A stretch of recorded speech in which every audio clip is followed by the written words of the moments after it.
내가 볼 때는 일회성 현상이라고는 볼 수가 없어. 솔직히 말을 해서 지금 상황이 심각하다는 거네. 지지율. 중대한 지금 분기점에 와 있다. 이명박근혜를 더 이상 생각할 때가 아니라는 거죠.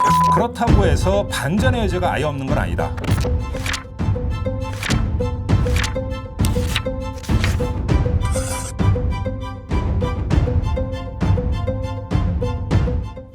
네, 청기 누설 이번 주 2번 합니다. 그러니까 너무 자주 본다 우리. 매일 보는 것 같아요. 그렇죠. 저희 좋아 싫어? 저 쳐 보는 것보다 훨씬 많이 본 것 같아요. 쳐를 안 본지 3, 4일 됐는데 잠깐만. 왜 3, 4일이 돼? 새벽에 저거는 출근하고 밤에 또 들어가거든요. 집은 이제 잠만 자러 가는구만 집은. 최근에 좀 바빠서. 네. 여보 갈게. 우리 박근혜 갈 거야. 참 이 얼수무당은 불러주는 데도 많고 왜 나는 불러주는 데가 없을까? 형은 값어치가 높아서 안 돼요. 전 싸니까 다 가고. 왜 그러죠? 뭔 소리 하는 거지? 완전히 최고의 방송인인데. 자, 근데 중요한 얘기를 좀 해야 됩니다. 뉴스 세계에서 저희가 얘기를 했었는데 지지율 얘기를 좀 해야 그렇습니다. 지금 상당히, 리얼미터 조사를 기초로 하면 탄핵 후 처음으로 지금 역전 지지율이 나타났고. 데드 크로스라 그러죠, 여기가. 그렇지. 역전 지지율이 나타났고 지금 녹화를 하고 있는 이 시간에 한국갤럽 여론조사 결과가 지금 일보가 전해지고 있는데 문재인 대통령의 지지율이 39%대로 지금 떨어진 것으로.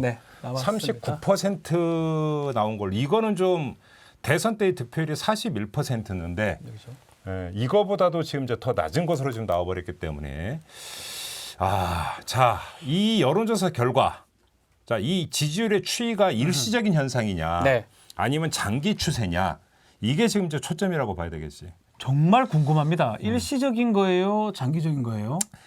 이거를 가르기 위해서는 키워드 2개를 좀 살펴봐야 된다고 보는데 첫 번째 키워드가 뭐냐면 민생입니다. 이 민생의 핵심이 되는 전례가 바로 코로나19야. 잠깐, 코로나하고 지금 부동산 아닌가? 코로나 얘기가 자, 이게 왜 코로나19를 얘기를 하는지 잠깐만 좀 말씀을 드리면 조국 사태 때 그러니까 그 대통령 민주당 지지율이 쫙 빠졌어.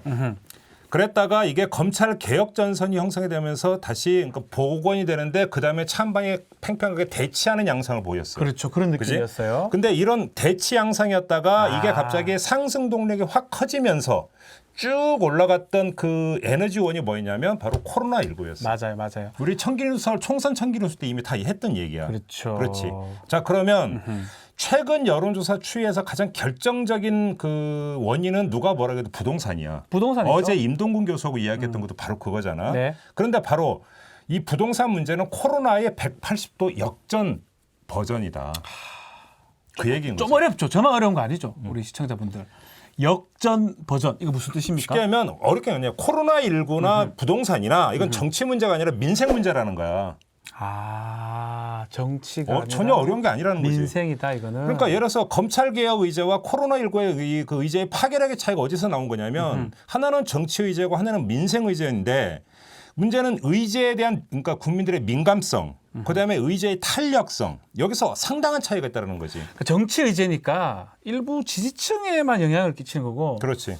많은 사람들이 관심을 갖고 있는 주제는 아닌데 민생 의제라면 이거는 많은 국민들이 관심을 가진다는 거잖아요. 그렇죠. 이게 이제 뭐냐면 관심도라는 것도 크게 두 종류가 있다고 얘기를 해. 적극적 관심도가 있고 소극적 관심도가 있다는 거. 뭐냐면 그냥 이런 일이 있었는데 그런가? 궁금한데 저게 뭐지라고 하는 관심과 이건 내 문제야. 이건 내 문제인데 이건 내 문제인데 이게 어떻게 가는 건데 이 관심은 질이 다른 관심이라는 거지. 그러니까 코로나나 부동산 이거 다 내 문제거든. 그렇지. 검찰은 제 문제이긴 한데 아니에요. 농담이고요. 변호사님이신데요. 일반 국민들 입장에서는 코로나하고 부동산이 바로 나한테 직결되는 문제다. 그렇죠. 관심을 가질 수밖에 없는. 바로 그렇지. 그런데 지금 바로 그것이 그래서 코로나19가 그 지지율 상승에 엄청난 동력이 됐던 것처럼 부동산이 결국은 지지율 하락에 여권 입장에서는 지지율 하락에 그러니까 가장 중대한 원인이 되는데 그 이유가 뭐냐면 바로 그 문제 민생 코드라고 하는 점. 민생이기 때문에 이게 가장 관심도를 받는 것이다라고 말씀을 하셨습니다. 자, 여기서 이제 두 번째 키워드 얘기를 해야 되는데 그게 뭐냐면 그건 정의. 첫 번째가 민생이라면 두 번째는 정의. Justice. Justice? 정의. 왜 이게 키워드? 왜 여기서 뜬금없이 이야기를 하느냐? 너무 뜬금없어요, 진짜로. 이게 좀 상당히 좀 중요한 이야기인데 문재인 정부나 민주당 입장에서는 내가 볼 때 이 정의라고 하는 키워드를 놓고 볼 때는 중대한 지금 분기점에 와 있다. 이렇게 봐야 될 것 같아요. 정의. 이게 이제 여기서 어떻게 처리하느냐에 따라서 이보 전진을 왜 일부 후퇴로 가느냐 아니면 나락으로 떨어지느냐 이게 달라진다라는 건데 지금 정말 중요한 얘기를 하는 것 같은데 죄송하지만 부동산 얘기를 쫙 하고 있는데 그렇지. 정의? 부동산인데 웬 정의? 이상한데요? 자, 한번 이야기를 해봅시다. 예. 자, 단순한 비교거리 하나를 한번 좀 얘기해 봅시다. 예. 자, 부동산 의자가 휩쓸 때 어떤 이야기가 나왔냐면 지금의 부동산 대란은 따지고 보면 이명박근혜 정부 때의 잘못된 정책에서 비롯된 건데 그렇죠. 문재인 정부가 지금 독박을 쓰고 있다. 이런 이야기가 나왔어. 기억나? 예, 그런 거 얼마 전에 같잖아요. 나왔어. 자, 예. 그러면 다시 묻자고. 그럼 그 얘기가 예. 대중적으로, 국민적으로 먹혔냐고. 별로 안 먹혔을 것 같은데요. 먹혔으면 지금 이런 지지율 현상이 이렇게까지는 나타나지 뚝뚝뚝 않겠지. 떨어지지 않았겠지. 그렇지. 안 예. 먹혔어. 예. 핵심 지지층에게는 먹혔을지 모르겠지만 그 외의 국민에게는 거의 먹히지 않았다고 보는 게 맞아. 네. 이게 힌트야. 또 하나 힌트가 뭐냐면 예. 정권 지지율의 흥망성쇠 사이클이라고 하는 게 있어. 사이클이는 이건 뭐다 하는 얘기지만 정권 초반 중반까지만 해도 잘 나가다가 중반 또는 말기로 가면서 확 꺾이는. 레임더. 그렇지. 이 패턴의 비밀이 있는데 그 비밀의 열쇠가 뭐냐면 바로 정의야. 아, 참 뭔가 알듯 말듯한데 형님 돌리지 말고 바로 좀 자, 설명해 이게 주세요. 뭐냐면 자, 예. 그러니까 정의라고 하는 단어는 되게 추상적인 단어야. 네. 그래서 누가 어떤 말을 했냐면 정의가 뭔지는 몰라도 불의가 뭔지는 안다. 그거는 맞다. 진짜로. 우리가 뭔지는 알잖아요. 아니 그러니까 뭐냐면 정의는 시대와 사회의 산물인데 네. 그 시대와 사회에 따라서 정의는 달라지는 거지. 근데 또 하나 여기서 정의에다가 뒤에 감이라고 하는 한 글자로 붙이면 정의감이 돼. 정의감. 근데 이거는 이성의 영역이 아니라 뭐냐면 감정의 영역이에요. 정의의 감정이거든. 감정 그러니까 감성적 영역. 살면서 불의를 그러니까 그 체험을 하면서 정의감이 싹 트는 거거든. 근데 자, 이 원리를 정치에 대입하면 어떤 이야기가 되냐면 네. 정의라고 하는 것은 정치적으로 공인된 불의를 딛고 성립되는 국민적인 공감대인데 네. 여기서 바로 정권의 사이클이 나온다는 거야. 정권의 사이클이 나온다. 무슨 얘기냐면 정권이 교체가 돼. 예. 그래서 교체가 된 정권은 이전 정권의 실책과 비리를 불의로 설정을 하고 그렇죠. 청산 또는 개혁 작업을 벌여. 항상 그래 왔어요, 거의 다. 바로 여기서 네. 불의의 어떤 기준점이 되는 게 뭐냐면 이전 정권의 실책과 과오야. 그렇기 때문에 정권이 교체가 되고 새 정권이 출범을 하면 정의라고 하는 이름으로 개혁 청산 작업을 벌이기 때문에 지지율이 쭉 올라가는 거지. 적폐를 아니면 그렇지. 개혁을 한다고 하잖아요, 통상. 그렇지. 그 근데 지지율 문제는 올라간다. 옛말 있지. 화무는 11홍이요. 달도 참은 기운 아니다. 아, 참. 문제는 11홍이죠. 네. 시간이 지나면 이전 정권의 잔영은 사라져버려. 아. 이전 정권의 잔영이 사라지면서 이전 정권의 불의도 희미해져. 그러면서 현 정권의 실책과 내지 비리, 만약에 그런 게 있다면 아하. 이게 기준점이 돼. 그러니까 다시 말해서 정의의 기준점이 오케이. 이전 정권이 아니라 지금 정권이 되어버린다는 거야. 이제는 이명박근혜를 더 이상 생각할 때가 아니라는 거죠. 바로 그지. 그거 다 내가 볼 까먹어버린다는 때는 거네. 문재인 정부가 지금 딱 그 지점에 와 있다. 바로 이 분기점. 이때 부동산 의제가 이슈로 터져버린 바로 거네. 거기서 바로 그 중요한 얘기인데 이 분기점에서 부동산 의제가 터졌는데 이것이 단순히 그러니까 정책이 잘못됐다는 불의가 아니야. 불의가 아니라 불의가 아니라 여기에 다른 게 지금 겹쳐 있으니까 문제가 심각한 건데 그게 뭐냐면 잡아. 다주택 청와대 참모들 주택 처분하라 권고 내렸어. 그러니까요. 처분 안 했어. 왜 안 했을까? 그래서 들여다보니까 오히려 상당수가 강남에 집을 갖고 있었어. 네. 이런 모습이 국민에게 어떻게 비춰졌겠어? 가뜩이나 지금 그 뿔난 국민에게 어떻게 다가가냐면 여기서 뭐가 어떤 코드가 나오냐면 위선 코드가 나온 거예요. 위선자라고 생각이 들 수밖에 없어요. 청와대 참모들 자, 보면. 그러면 여기서 국민들의 어떤 정의감이 어떻게 움직일 것인가를 보라는 거예요. 자, 그럼 정확하게 이렇게 얘기를 좀 우리가 종합을 좀 해보면 지금 상황이 심각하다는 거네. 지지율, 정의감 측면에서 보면 내가 볼 때는 일회성 현상이라고는 볼 수가 없어. 솔직히 말을 해서. 그렇다고 해서 반전의 여지가 아예 없는 건 아니다. 다행이다. 죄송합니다. 제 속마음 같은 건 제가 잘 안 드러나는데 여기 들렸나? 그러면 반전의 여지 이걸 형님이 알려주셔야 됩니다. 이거. 자, 이게 뭐냐면 네. 어느 정치학자가 한 말이 있는데 네. 갈등의 대체는 가장 파괴적인 정치 전략이다라고 하는 명언을 남긴 바가 있어요. 명언인데 뭔 말인지 하나도 이 모르겠는데. 갈등이라고 하는 거 뭐냐면 갈등이 이슈야. 예. 이 이슈를 다른 이슈로 바꾸는 거야. 갈등을 대체하는 거는 그게 오히려 파괴적인 전략이다. 그게 최고의 가장 전략이다. 파괴적인 정치 최고의 전략이라고 그랬어. 프레임 전환인가? 뭐 그런 느낌인가요? 그러니까 프레임 전환이 아니라 그러니까 사고의 어떤 인식의 틀이고 네. 이슈 자체를 바꿔버리는 거지. 이슈 자체를 바꾼다. 그렇지. 오, 그러니까 형님, 야, 형님 이 물타기 아닙니까 이게? 아니 이게 물타기라니까 이게? 물타기가 아니고 물타기라고 해서 어떤 이슈의 어떤 순도를 떨어뜨리는 거잖아. 아. 그지? 흐리기인데 이거는 뭐냐면 대체야, 바꾸는 거야. 아예 다른 이슈로 바꿔버리는 것. 그러니까 아예 바꾼다. 아예 그러니까 바꾼다. 이건 물타기하고는 차원이 다른 얘기인데 이게 가능하기 위해서는 조건이 있어. 조건이? 아까 얘기했던 이제 그 예. 반전의 여지를 얘기했으니까 그 차원에서의 조건이라는 게 뭐냐면 첫째, 네, 첫 번째. 이미 앞에서 이야기를 했으니까 나오겠지만 이거를 그러면 정치 의제로 대체를 하면 효과가 있을까? 아니요, 이거는 저는 봤을 때 민생 의제여야 됩니다. 바로 그거지. 예. 첫 번째 조건이 뭐냐면 예.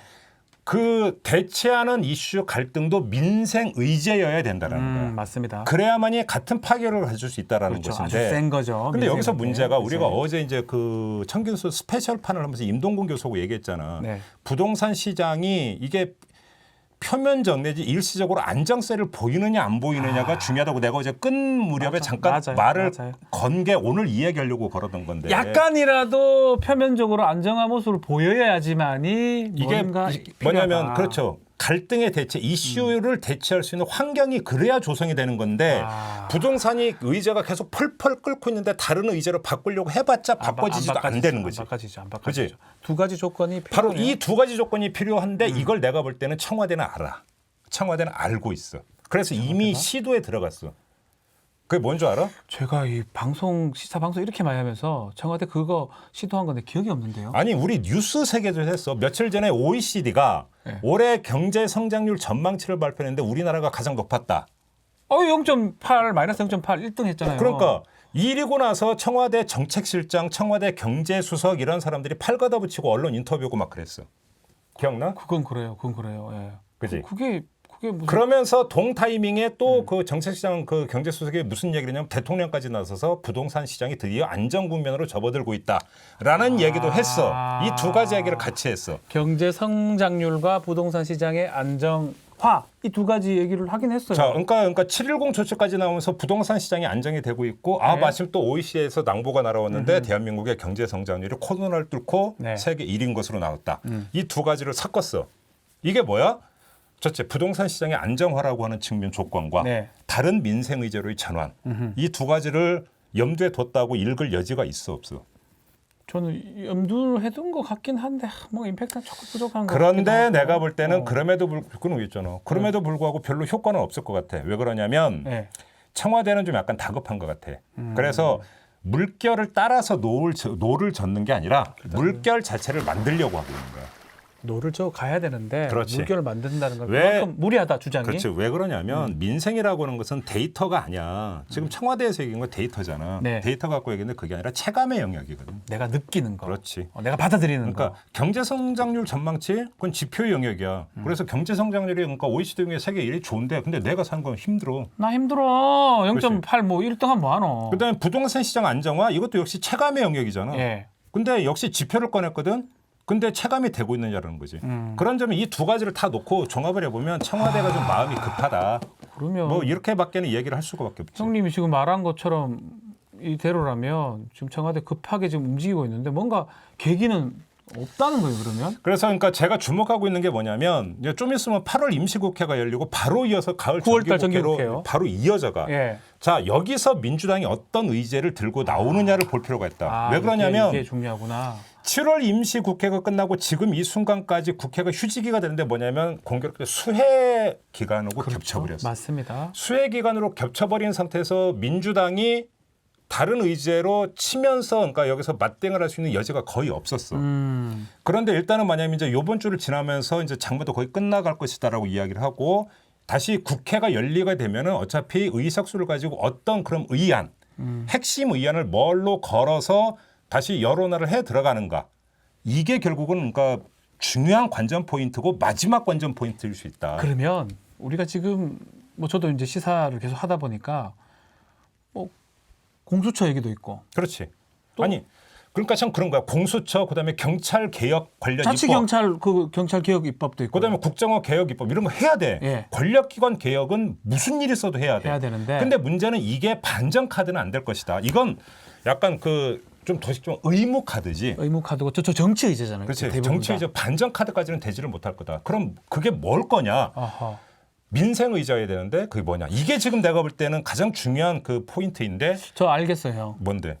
김태년이 얘기했던 거 아닌가 그거? 행정수도. 예. 그렇지, 바로 행정수도 이야기가 이제 가장 먼저 떠오를 수가 있고 우리가 그 어제 뉴스 세계 시간에 그래서 그러니까 더불어민주당에서 행정수도는 특별법으로 가는 걸로 이렇게 네. 그러니까 대충 가닥을 잡았다라는 얘기까지 전해줬잖아. 그 얘기를 좀 하면 의제를 글로 갖고 와서 이제 민생 문제잖아요. 이것도 어떻게 보면. 그렇지. 그러니까 그리고 우리 어제 임동gun 교수하고도 이야기를 하면서 이 부동산 문제라고 하는 것은 어떤 그 대증요법으로 해결될 수 있는 문제가 안 아니라 된다는 거 있잖아요. 장기적이고 구조적으로 접근해야 되고 그래서 지역균형 균형 발전이라고 하는 게 중요하고 행정수도는 그 고리다라는 이야기를 해서 네. 그런 점에서 행정수도는 충분히 어떤 이야기를 해야 되는 가치가 있는 의제야. 그럼에도 불구하고 지금 오늘 이야기하고 있는 주제와 맥락에서는 그럼 행정수도 이전이라고 하는 카드가 반전 카드가 될 수 있는가는 또 다른 평가의 문제야. 아, 이게 행정수도인데. 왜 그러냐면 형님 또 이거 아닌다 이 말씀이에요. 행정수도라고 하는 것은 어찌 본다면 부동산 문제에 대한 대안의 차원으로 지금 도출이 된 것일 수도 있어. 네네. 해석하기에 따라서는. 네네. 다시 말해서 별개 아까 했잖아 갈등의 대체라고 했잖아. 다른 의제가 아니라 대체. 연속선상에서 나오는 대안 의제이지 대체 의제가 아니다. 자 좋습니다. 그럼 그리고 여기 또 하나 문제가 뭐냐면 네네네. 그러면 행정수도가 그럼 이거저거 다 떠나서 옳고 그름 이런 걸 떠나서 약발이 먹힐 수 있느냐를 봐야 되는데 안 먹히나요? 여론조사 결과를 보면 지금 그 여권에 지금 지지율이 빠졌다고 그러는데 세종 충청 지역에 그 지금 지지율 하락폭이 상당해. 빠졌어요 거기도. 왜 빠졌어요? 그러면 이게 그다음에 오히려 이제 또 서울 같은 경우도 빠지고. 또 빠지고 서울은 당연히 빠지죠. 이렇게 된다면 안 좋아하죠. 이것이 과연 그러니까 반전 카드가 될 수 있는가라고 하는 어떤 그 말 그대로 어떤 정치 공학적 측면에서만 놓고 보더라도 사실 한계가 있을 수가 있다. 그래서 행정수도가 대체 카드가 아닐 가능성이 내가 볼 때 오히려 더 높다. 형님 그러면 형님 힌트 주신다고 했는데 행정수도 아니면 지금 저 머릿속에 백지가 돼버렸어요. 그거 아니면 뭐가 있습니까? 그걸 내가 알면 지금 내가 여기 있겠냐고. 근데 천기 누설 아닙니까 우리? 그러니까 천기는 원래 100%를 다 누설하는 게 아니야. 조금만.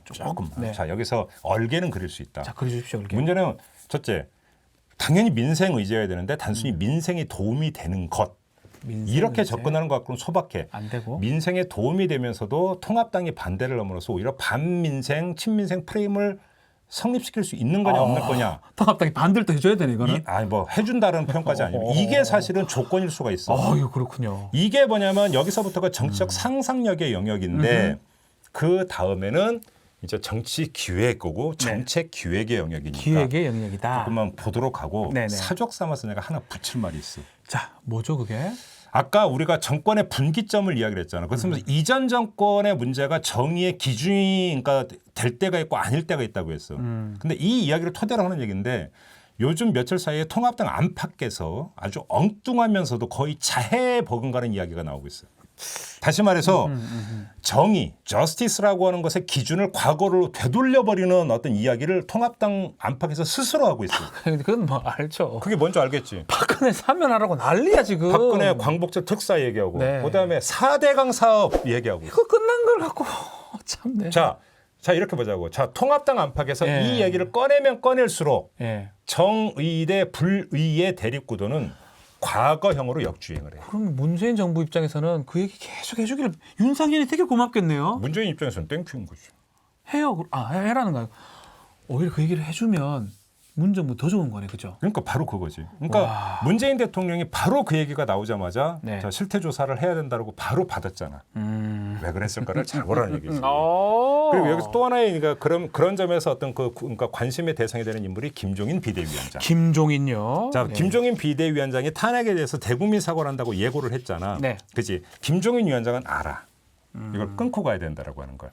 아마 그래서 예를 들어서 이제 과거 친박 인사들은 박근혜 광복절 특사를 얘기하고 네. 과거 친이 인사들은 4대강을 다시 소원을 하고 있는 것에 대해서 맞다. 김종인 위원장의 심사가 어떨지 나는 대충 그림이 그려져. 김종인 답답할 거야 진짜. 그러지. 이것들이 말이야 이게 이렇게 할 게 있네. 이제 바로 거건데 그래서 탄핵 이런 거에 대해서 대국민 사과를 한다고 하는데 아하. 문제는 이때 다시 이거에 대해서 미래통합당 안팎에서 잡음이 나오는지 안 나오는지를 좀 볼 필요가 있어요. 잡음 나올 것 같아요. 저는 윤상현이나 나올 것 같아요야 나왔으면 좋겠어요야 우리 저는 사실은 중립이에요. 제가 뭐 말로 전 미래통합당 제가 싫나? 싫어하죠. 아니 싫어하나 내가 어제 잘하면 좋겠다는 건데 나올 것 같아. 근데 이상하게 4대강 얘기도 좀 더 나올 것 같아요. 그러니까 나 이게 이제 또 하나의 중요한 어떤 그 예. 체크 포인트라고 보는데 만약에 그게 나온다면 미래통합당은 자충수가 되는 거고 만약에 이게 그 진압이 되면서 질서정연하게 그 안 나온다면 문재인 정부는 이른바 적폐 프레임의 대안을 찾아야 될 것이죠. 민주당도 마찬가지고 바로 그것이 그러면 민생과 관련해서 민생 대 반민생이라고 하는 것들을 그러니까 그 설정해낼 수 있는 어떤 그런 의제로 가지고 프레임을 만들어낼 수 있느냐 없느냐 하반기 네. 국회에서 네. 내가 볼 때 이게 정책 나 과제다. 이게 보니까 야, 반전인 게 형님. 제가 막 이게 방송하면서 막 윤상현 그런 얘기 나오면 또 4대강 얘기 나오면 막 짜증 났거든. 저 사람들은 생각 있나 없나 이러는데 이제 앞으로는 그 얘기 나오면 나올수록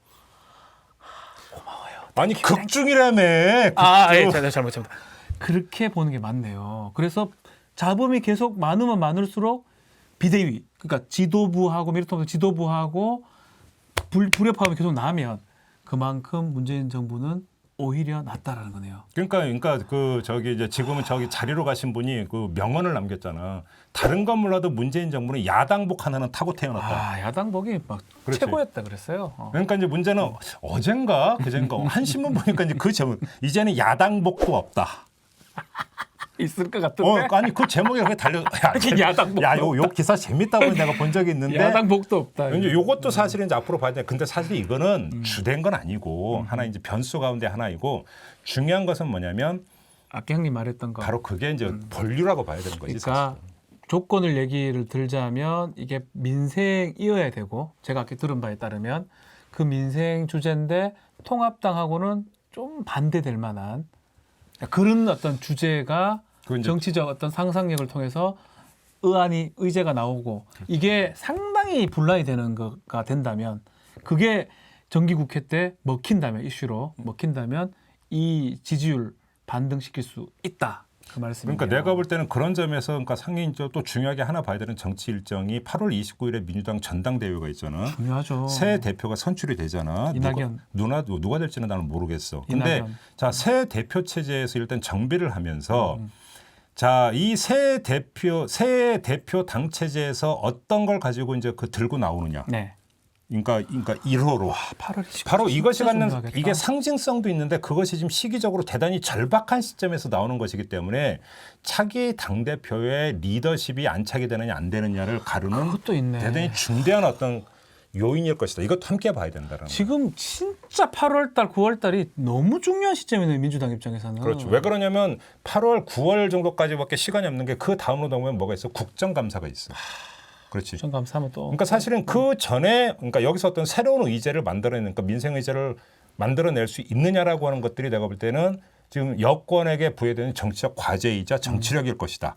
그렇게 본다면 또 하나 재미있는 것이 뭐냐면 지금 재미나게 봐야 되는 게 미래통합당에서는 그 맞은편에 있는 미래통합당은 새 정강 정책을 이야기를 하면서 뭐 기본소득이니 여러 가지를 이야기를 하고 있잖아요. 이것도 잘 봐야 돼. 이게 오히려 지금 그 민주당한테 그러니까 지금 내가 정리해서 이야기했던 그 어떤 정치적 과제를 사전에 견제해 들어가는 선빵으로서 아하. 이른바 선빵으로서 얼마나 기능할 것인가. 아하. 이것도 대단히 중요하게 봐야 되는 체크 포인트거든. 상당히 아마 지금부터 한 9월 말까지가 대단히 역동적인 어떤 정치적인 어떤 밀당이 이루어지는 시기가 될 가능성이 있다. 어쨌든 간에 민생 의제 미래통합당이 싫어할 만한 형님 기속한 조금 그런 거 있어 형은 알 것 같아 살짝 얘기해 주시면 안 돼요? 나는 미래통합당이 싫어하고 이런 게 아니야. 나는 뭐 있으면 내가 저 정부 가서 얘기 좀 하거라. 극중이라며. 극중이자. 나 왜 이렇게 하면 진짜. 그럼 뭔가 하여튼 그 의제가 나오지 않으면 쉽지 않다. 지금 상당히 어떤 복잡 미묘하고 역동적인 시점에 와 있다라고 한 것만은 분명한 것 같습니다. 부동산 때문에 저는 장기적으로 이렇게 지지율이 떨어지면 180석, 170석 받으면 뭐합니까? 할 수 있는 게 없다고 또 우리가 생각했었는데요. 그러니까 협치 얘기 이런 거 하면서 가장 네. 중요한 것은 결국 의석수로 밀어붙이는 부분들에서 이제 그것이 갖는 정당성이 뭐냐면 시민사회 영역, 더 나아가서 그렇죠. 국민적 영역과 어떻게 소통을 하면서 거기서 지지를 끌고 같이 있어야 오느냐. 되는데. 이게 핵심이라고 이야기했는데 그 그렇죠. 부분에서 지금 고리가 끊어져 버린 거지. 네. 좀 안타깝고 힘들고 이런 상황이지만 우리 김종배 우리 청기 누설 좀 들어보니까 뭔가 그래도 희망은 있어 보입니다. 그래? 좀 희망이 보입니다. 도사님 내가 볼 얘기를 때는 오히려 이제 들으면 숙제가 이제 정리가 된 거죠. 무슨 숙제를 해야 되는지. 무슨 숙제를 해야지, 어떤 숙제를 해야 될지 공수처 이런 거 아닌 것 같아요. 제가 근데 분명 하지 말라는 게 아니고 그렇지. 하긴 해야 되는데 그게 핵심 이슈는 아닌 것 같다는 거예요. 행정수도 마찬가지고 뭔가 하나가 나와야지만이 이 국면을 올바르게 돌파할 수 있다. 이 말씀까지 드립니다. 자, 청기누설 네. 지지율 특집으로 지금 한 겁니다. 갑자기 지지율이 떨어지면서 특집을 했는데 그래도 우리 도사님, 구름 도사님께서 뭔가 힌트를 하나 드렸기 때문에 미래통합당 또 민주당 잘합시다. 끝냅시다. 네, 안녕. 다음 주 기대해 주세요.